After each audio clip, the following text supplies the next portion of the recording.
आज का जो एजेंडा है उस एजेंडे में हम लोग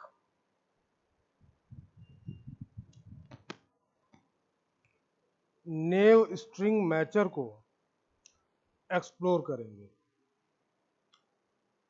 तो एजेंडा तो क्लियर हो गया होगा कि नेव स्ट्रिंग मैचर को हम लोगों को आज समझना है, जो कि स्ट्रिंग प्रोसेसिंग में हम लोग इस्तेमाल करेंगे। तो आज का जो ये डिस्कशन है वो हम लोग एक एग्जाम्पल के थ्रू समझने की कोशिश करते हैं। अपने पास एक गिवन टेक्स्ट है जिसको हमने टी बोला हुआ है।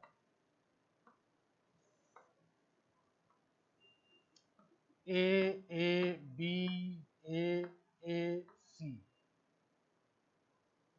और चलिए एक कैरेक्टर और ऐड कर लेते हैं, दैट इज एम। और अपने पास एक पैटर्न है पी जिसमें हमने 3 कैरेक्टर लिया हुआ है। और वो 3 कैरेक्टर कौन से हैं?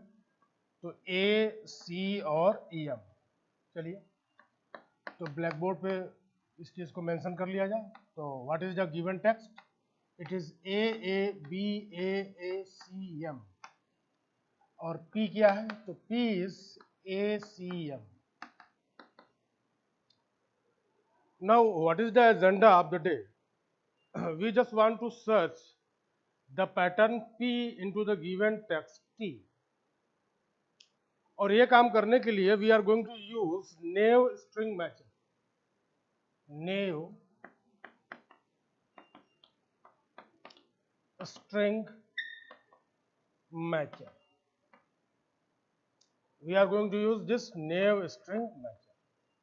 It is an algorithm, and this algorithm is used to find a pattern P into the given text T. चलिए हम लोग इसकी वर्किंग को समझते हैं। तो वर्किंग को समझने के पहले लेंथ ऑफ टी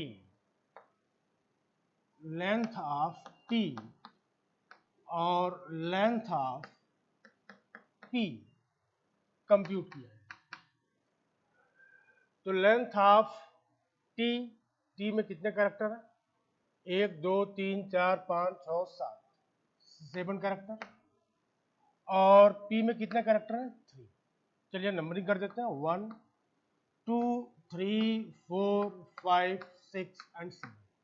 और ये क्या हो गया? 1 2 and 3। This is T, this is P. देखिए इसको समझने का सबसे आसान तरीका ये है कि हम लोग इसको एक विंडो समझ लेंगे और इस विंडो को हम लोग एक एक स्लॉट आगे मूव करते हुए चलेंगे। ठीक है? अच्छा, ACM हम कब डिक्लेयर करेंगे कि हमको मिल गया है? तो ACM हम लोग तब डिक्लेयर करेंगे कि हमको मिल गया है जब A भी मिल जाए, C भी मिल जाए और M भी मिल जाए। और ऐसा ना हो कि A मिला किसी और इंडेक्स पर, ठीक है, उसके बाद कुछ और कैरेक्टर है, फिर C मिला, फिर कुछ और कैरेक्टर है, फिर M मिला। अगर ऐसा जो है फाउंडिंग हो रही है तो हम लोग बोलेंगे कि ये चीज अवेलेबल नहीं है। बोलने का मतलब क्या है कि ACM ये तीनों के तीनों कंटिन्यूअसली आने चाहिए। A, उसके बाद C, उसके बाद M। चलिए अगर मैं कहूं कि A अगर ith इंडेक्स पे मिल रहा है तो C i+1 पे मिलना चाहिए और M i+2 इंडेक्स पर मिलना चाहिए। ठीक है? कंटिन्यूअसली i की वैल्यू कुछ भी हो सकती है। फॉर एग्जांपल हमने i की वैल्यू अगर 5 लिया है तो A 5 पे मिलेगा, C 6 पे मिलेगा और M 7 पे मिलेगा।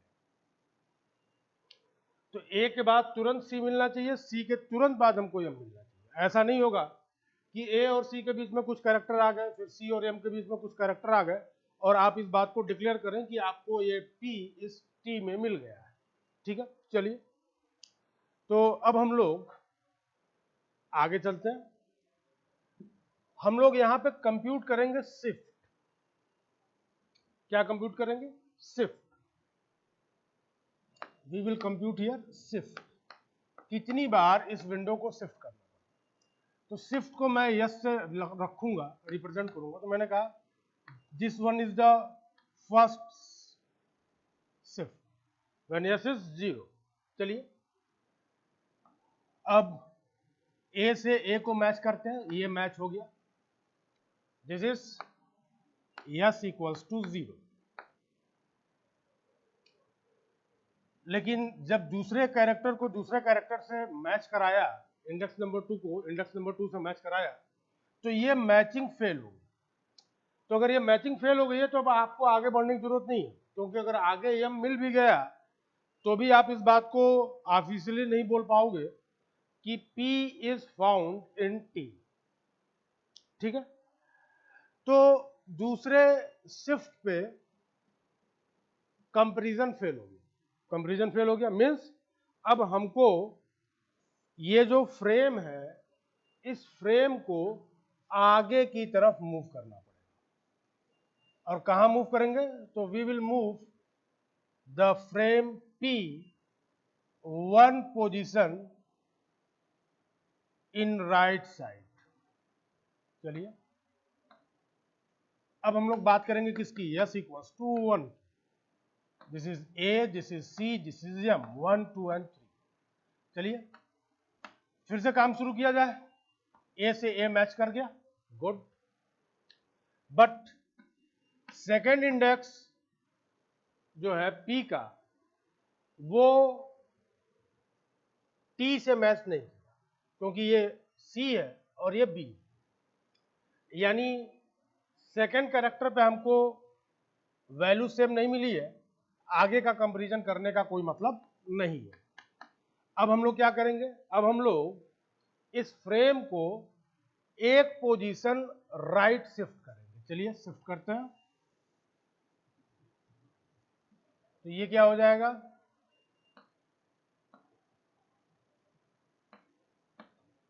ACM 1 2 एंड 3 मैच करिए। पहला ही कंपैरिजन फेल हो गया, और जब पहला ही कंपैरिजन फेल हो गया तो आगे करने का कोई मतलब नहीं है। Come to next shift. मैं इसको मिटा रहा हूं, फिर से चलते हैं, एक शिफ्ट आगे करते हैं इसको।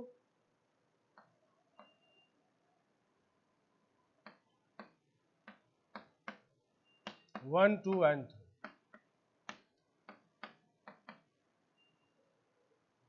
देखिए चौथे शिफ्ट पर भी कहानी क्या हुई? पहला कैरेक्टर मैच किया बट दूसरा नहीं किया। Let us move to next shift. अगले शिफ्ट की तरफ चलते हैं। तो अगला शिफ्ट क्या होगा?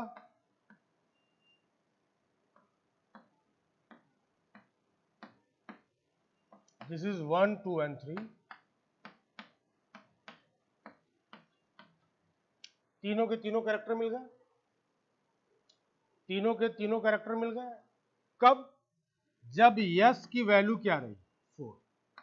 तो P is found in T with shift 4। Clear है? यानी चौथे शिफ्ट में बेसिकली ये चौथा जो है न्यूमेरिकल वैल्यू है, हमने स्टार्ट कहां से किया था? 0 से। तो ये कौन सा शिफ्ट होगा? Overall fifth shift. तो ये क्या हो जाएगा? फिफ्थ शिफ्ट में हमको क्या मिल गया? पैटर्न P मिल गया। अब प्रश्न ये उठता है कि how to analyse the complexity of this approach. इस अप्रोच की कॉम्प्लेक्सिटी को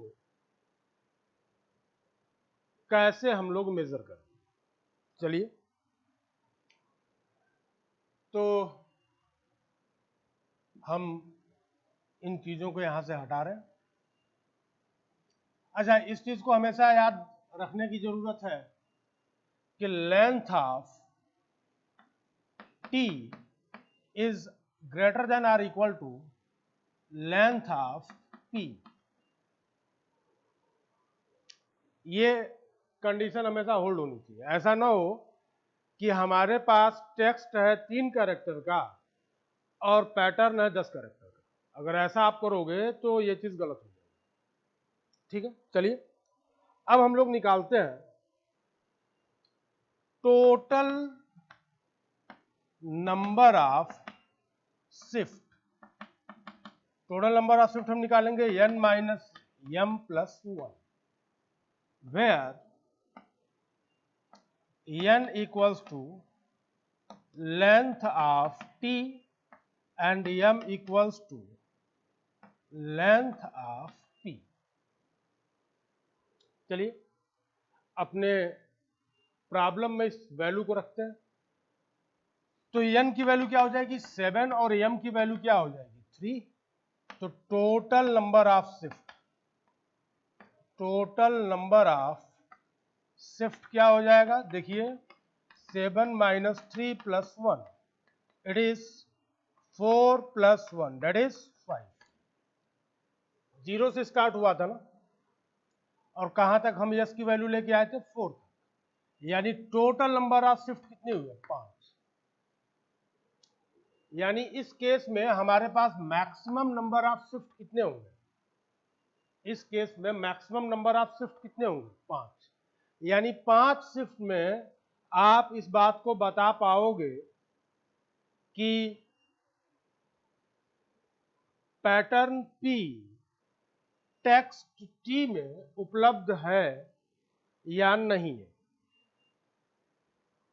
क्लियर है, लिखिए we can determine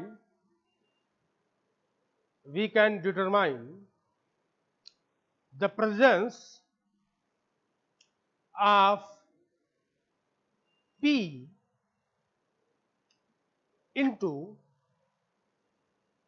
T in yes shift, in yes shift, where total number of shift bracket में yes is n minus m plus 1, where total number of shift bracket में yes is n minus m plus 1, where n is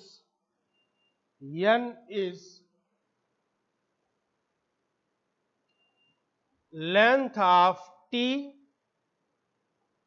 और m is length of p with a condition that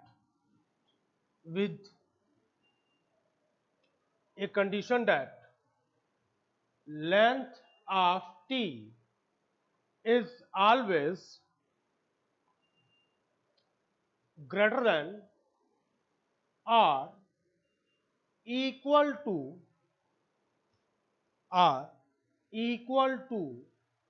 length of p। तो अभी हम लोगों ने एक part केवल consider किया, क्या कि मैक्सिमम नंबर ऑफ शिफ्ट क्या होगा जब हम लोग ये पता कर पाए कि P T में है या नहीं। Now how many comparisons are going to be used, how many comparisons are going to be consumed in this process। ठीक है, उसके बारे में बात करते हैं। चलिए इसको मैं हटाता हूं।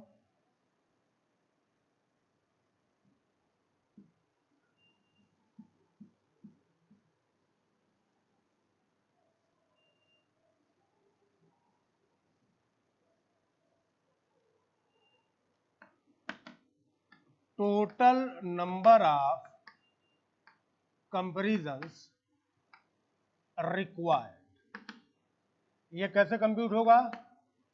तो total number of shift into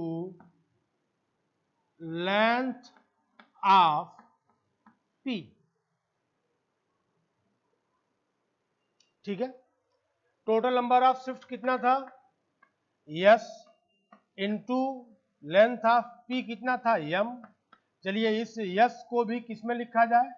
an और एम के फॉर्म में। तो अभी थोड़ी देर पहले हम लोगों ने इस चीज को देखा कि टोटल नंबर ऑफ कंपैरिजंस कितने होंगे? तो n minus m plus 1 into m. ध्यान दीजिए, टोटल नंबर ऑफ शिफ्ट कितना निकल के आया? 5 अपने इस एग्जांपल में। और अपने पी में कितने कैरेक्टर हैं? 3। देखिए हर शिफ्ट में आपको 3 कैरेक्टर्स जो है चेक करने पड़ेंगे, क्योंकि जब तक तीनों कैरेक्टर नहीं मिलेंगे आपको, तब तक तो आप ऑफिशियली इस बात की डिक्लेरेशन नहीं कर सकते हो कि पी जो है टी में मिल गया है। हर शिफ्ट में हमको पी के सारे कैरेक्टर्स को कंपेयर करना है, सारे कैरेक्टर जो पी में हैं उनको मैच कराना, ठीक है। और कितनी बार आप मैच कराओगे? कितनी बार मैच कराओगे? तो भाई जितनी बार शिफ्ट होगा multiplied by length of P, उतनी ही बार आपको कराना है। चलिए अब हम ये कहें कि if m equals to n upon 2, तब क्या हो जाएगा? तो ये फैक्टर हो जाएगा n upon 2 plus 1 into n upon 2, और इसका अब आर्डर निकल के आएगा big O of n square, यानी कॉम्प्लेक्सिटी कितनी हो जाएगी? Big O of n square. कब? जब p का लेंथ t के लेंथ का आधा हो। ये चीज क्लियर है? तो दो चीजें आपको कंप्यूट करनी पड़ेगी। पहला कि how many shift we have, उसको कैलकुलेट करने के लिए we will use this one. और टोटल नंबर ऑफ कंपैरिजन कितना होगा? तो total number of shift into length of P, तो length of P is M. ये चीज वर्स्ट केस कब होगा? वर्स्ट केस तब होगा जब हम लोग किसी एक शिफ्ट में जाएं, किसी एक नए शिफ्ट पे जा रहे हैं और आखिरी कैरेक्टर मैच ना करें, और आखिरी कैरेक्टर जो है मैच ना करें। जैसे ये जो मैंने यहां पे एग्जांपल लिया है, इसको मैं रिप्लेस कर रहा हूं। अब मैं टी को लिख रहा हूं ए, फिर मैं लिख रहा हूं ए बी, फिर मैं लिख रहा हूं ए बी ए, फिर मैंने लिखा ए सी एम। ध्यान दीजिए, पहला कैरेक्टर यहां मैच होगा, चलिए इसको बी कर लेते हैं, दूसरा भी मैच हो जाएगा। फिर आप इधर आओगे, अब मैक्सिमम जगहों पे दो दो कैरेक्टर आपका मैच होगा। यहां पर भी आपके दो कैरेक्टर मैच हो जाएंगे, यहां पे भी आपके दो कैरेक्टर मैच हो जाएंगे, बट तीसरा नहीं होगा, ठीक है। जब आप इधर आओगे तब आपको ये तीनों के तीनों कैरेक्टर जो है मैच होते हुए मिलेंगे, ठीक है। तो वर्स्ट केस कब होगा? वर्स्ट केस तब होगा जब हम लोग आखिरी कैरेक्टर को मैच कराने में फेल हो जाए। क्लियर है? तो ये एनालिसिस था किसका? नेव स्ट्रिंग मैचर का। एनालिसिस में हमको दो बातें ध्यान रखनी है, पहला नंबर ऑफ शिफ्ट और दूसरा टोटल नंबर ऑफ कंपैरिजन। ठीक है, अब जो है हम लोग इसका जो एल्गोरिदम है उस एल्गोरिदम को देखते हैं।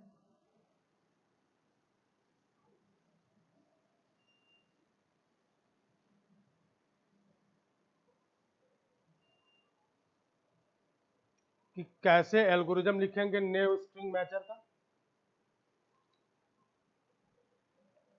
तो मैंने लिखा नेव स्ट्रिंग मैचर और टी और पी को पास कर दिया। ठीक है, first step, n is length of T, चाहे आप ऐसे लिखो चाहे आप ऐसे लिखो, बोथ आर सेम। फिर m equals to length of p और लेंथ ऑफ p। अब for s equals to 0 to n minus cm। ठीक है, डू इफ p के 1 से लेके m तक के सारे कैरेक्टर अगर बराबर है किसके, तो s प्लस 1 से लेके s प्लस m तक सेम है, तो हम लोग प्रिंट करा देंगे। प्रिंट, क्या प्रिंट कराएंगे, p found with s plus 1 shift. और अब हम लोग क्या करेंगे, अब हम लोग अपने एल्गोरिदम से बाहर आ जाएंगे। तो जैसे हमने कहा कि हम लोग अपने एल्गोरिदम से बाहर आ जाएंगे, इट मीन्स कि I am simply talking about the exit point. ठीक है भाई, कोई एल्गोरिदम है तो वो कहीं ना कहीं से स्टार्ट होगा, कहीं ना कहीं वो एंड होगा। ठीक है, ये एल्गोरिदम आप लोग लिखिए। अच्छा, ये जो सिंबल मैंने यूज किया है, तो इस सिंबल से आप लोग अवेयर हो गए। सी के केस में, जावा के केस में हम लोग ये सिंबल यूज करते हैं फॉर एरेज, और जावा में जो है स्ट्रिंग को डील करने के लिए we have full fledged well defined class which is java.lang.string, but in case of C string की हैंडलिंग कैसे होती है, तो string is always treated as character array terminated by ASCII null character, terminated by ASCII null character। Clear है? तो यहां पे हमने जो लिखा है ना,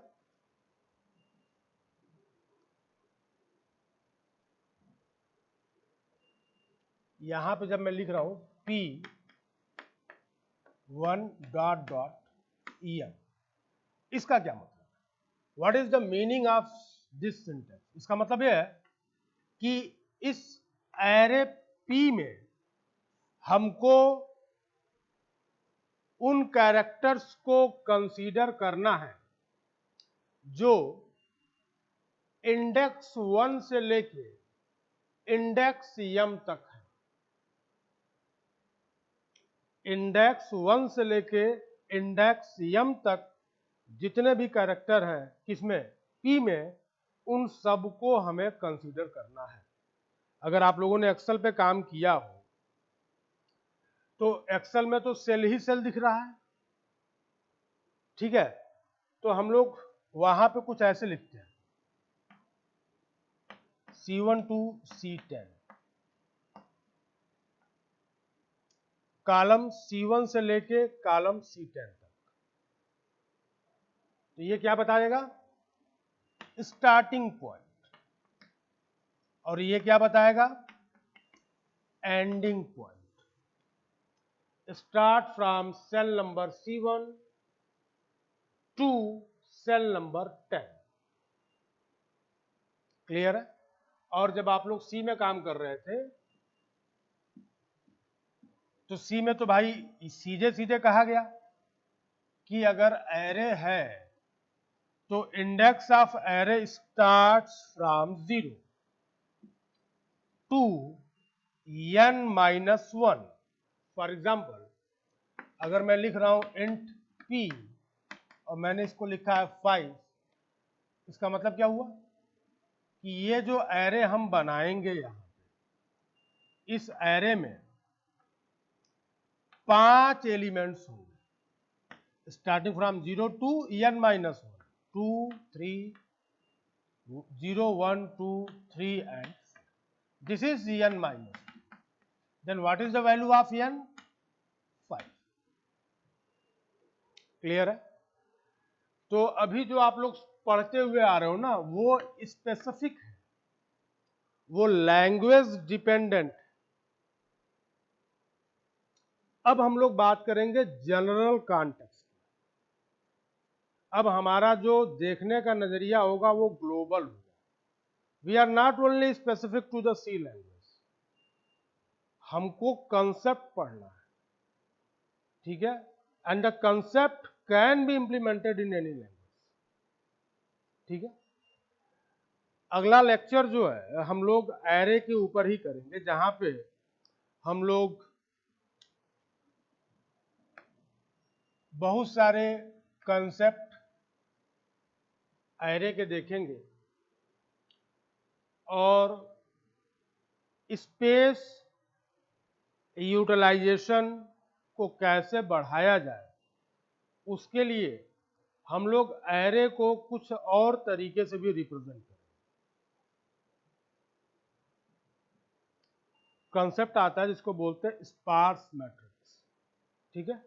तो जो अपना अगला एजेंडा होगा, उस अगले एजेंडे में हम लोग बात करेंगे स्पार्स मैट्रिक्स, ठीक है? तो फिर हम लोग मिलते हैं अपने अगले वीडियो लेक्चर में, ठीक है? स्पार्स मैट्रिक्स और उसके ऊपर हम लोग चर्चा करेंगे। चलिए, आज का लेक्चर बस इतना ही। Thank you.